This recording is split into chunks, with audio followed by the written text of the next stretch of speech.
नमस्कार। Local station YouTube channel पर मैं मनोज यादव सुरेंद्र एक बार फिर से हाजिर हूं अपने सहयोगी कैमरामैन संतोष यादव के साथ। अक्सर हम इस चैनल पर आपको अमेठी के कुछ ऐसे लोगों से मुलाकात करवाते रहते हैं जिनके बारे में बहुत सारी चर्चाएं चलती हैं। आज हमारे साथ एक ऐसे शख्स हैं, अगर आप अमेठी के टॉप 10 लोगों की लिस्ट निकालें तो इनका नाम ज़रूर उस लिस्ट में कहीं ना कहीं अवश्य होगा। इनके जानने वाले इनको मसीहा तक कहते हैं। मेरे साथ जुड़े हैं आज की इस बातचीत में संजय यादव, जो कि समहावा के रहने वाले हैं। आइए इनसे बात करते हैं। संजय जी, आपका स्वागत है। नमस्कार भाई लोग, मैं संजय यादव, प्रधान ग्राम समहावा, थाना गौरीगंज, जनपद अमेठी का रहने वाला हूँ। हम 10 साल से ग्राम प्रधान हैं और जनता की सेवा में हमेशा के लिए लगे रहते हैं। बाकी मेरा सोचना यही रहता है कि हमें जितने जानने वाले हैं,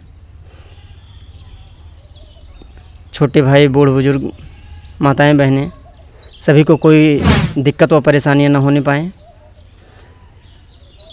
जिससे ज़्यादा से ज़्यादा मदद हम लोगों की कर सकें। संजय जी, मेरा अगला सवाल है, जैसे भी आपने अपना परिचय दिया, इसके अलावा आपके नाम के सामने जब लोग माफिया भी लगाते हैं, बाहुबली भी लगाते हैं, मसीहा भी लोग आपको कहने वाले कहते हैं, जब इस तरह की चीज़ें आप अपने बारे में सुनते हैं तो आपको कैसा लगता है? मान लीजिए कि मैं कहूं कि आपके नाम के साथ बाहुबली लगता है, तो जब आप बाहुबली सुनते हैं तब आपको कैसा लगता है? क्या ये सही चीज़ है या गलत चीज़ है? आपके नाम के साथ ये नहीं जुड़ना चाहिए, इस पर आपकी क्या राय है? नहीं सर, हमको अच्छा लगता है, ऐसा नहीं है, क्योंकि लोग बाग जैसे उनकी इच्छा कहती है, जैसे हर एक लोग हर एक तरह से बुलाना चाहते हैं। बहुत लोग कहते हैं गरीबों के मसीहा, तो सच्चाई तो यही है कि हम गरीबों के लिए हमेशा के लिए परेशान रहते हैं। इसलिए हमें जो प्यार से चाहे जो आदमी कहे, हमको कोई बुरा नहीं लगता है। अगला सवाल है संजय जी, आपका नाम जब मैं यहाँ पे आ रहा था तो थोड़ा सा आपके बारे में जब मैं लोगों से पूछ भी रहा था तो वो बोल रहे थे कि 0055 एक नंबर आपके साथ जोड़ के देखा जाता है, ये क्या है और इसके पीछे की कहानी क्या है? ये मेरे गाड़ी का नंबर है। जब मैं पहले गाड़ी ख़रीदा था तो मेरे पास जितनी गाड़ियां हैं सब 0055 के हैं। तो 0055 लोग बाग उसी पे गाना बनाए हुए हैं और उसको प्यार से 0055 कर एकदम उत्तेजित कर रहे हैं। तो 0055 ये कहना गलत नहीं होगा कि आपका लकी नंबर है? अगर मैं कहूँ तो अगर आपकी सारी गाड़ियों के नंबर 0055 हैं और एक तरह से आपके नाम के साथ अगर ये जोड़ा जा रहा है तो कहीं ना कहीं ये कहना गलत नहीं होगा कि आपके लिए लकी नंबर भी है। क्या है, सही है? जी सही है, ये लकी नंबर है मेरे लिए। इसके अलावा संजय जी, अगला सवाल जो मेरा है वो ये है कि जैसे भी आप गानों का जिक्र कर रहे थे, अक्सर मैं भी बारातों वगैरह में जाता हूँ या बहुत सारे आयोजन होते रहते हैं, उसमें बहुत बार आपके गाने सुनने को मिल जाते हैं। जब आपके ऊपर लोग गाने बनाते हैं तो आमतौर पे आप बड़े पॉपुलर होते हैं, किसी भी क्षेत्र के हों, कहीं के भी रहने वाले हैं, आपके ऊपर लोग गाने बनाते हैं जो नए गायक हैं या फिर अलग अलग तरह से लोग गाने गाते हैं आप पर। जब ये चीज़ होती हुई आप देखते हैं तब आपको कैसा लगता है?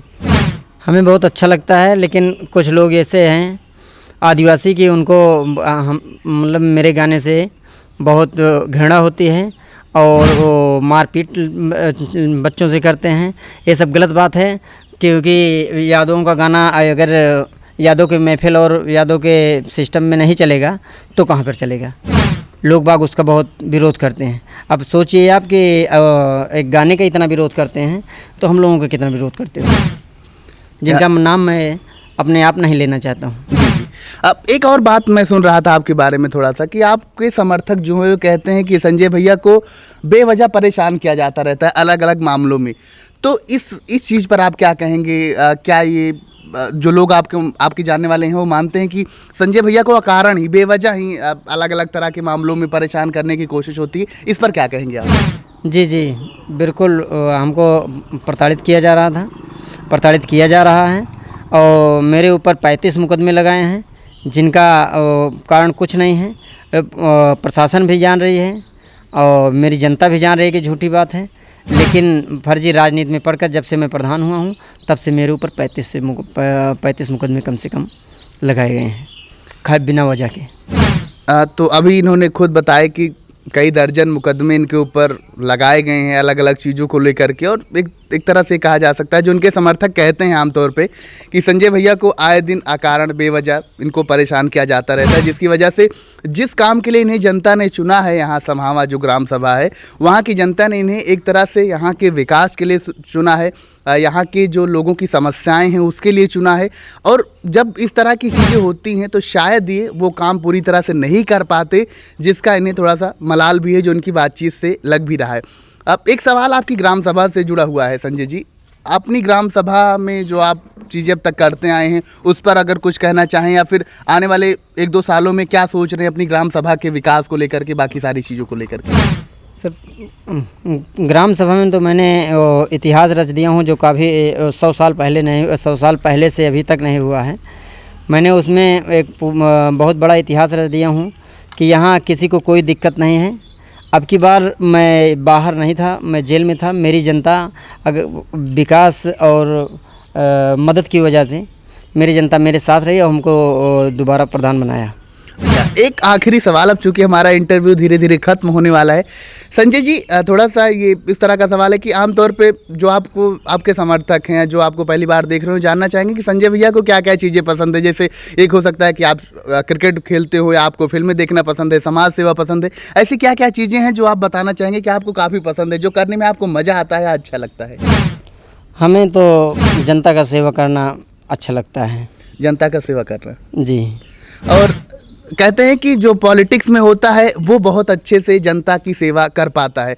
तो पॉलिटिक्स का जो करियर है, एक तो ये आपकी लोकल पॉलिटिक्स आप हम कह सकते हैं जो ग्राम सभा लेवल की है कि आप 8-10 गांव होते हैं आमतौर पे, तो एक ग्राम सभा बनती है। कहीं कहीं पे गाँव की संख्या कम ज़्यादा भी होती है अलग अलग वजहों से। तो अगर आप बड़े पैमाने पर लोगों की सेवा करते हैं तो कद भी बड़ा होना ज़रूरी है वक्त के साथ।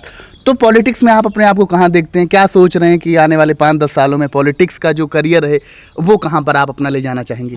मैं आगे तक ले जाना चाहता हूँ, लेकिन समय के हिसाब से मैं बताऊँगा 2-4 महीना रह जाएगा चुनाव तो, कि मैं कौन सा चुनाव लड़ना चाहता हूँ और कहाँ तक पहुँचना चाहता हूँ।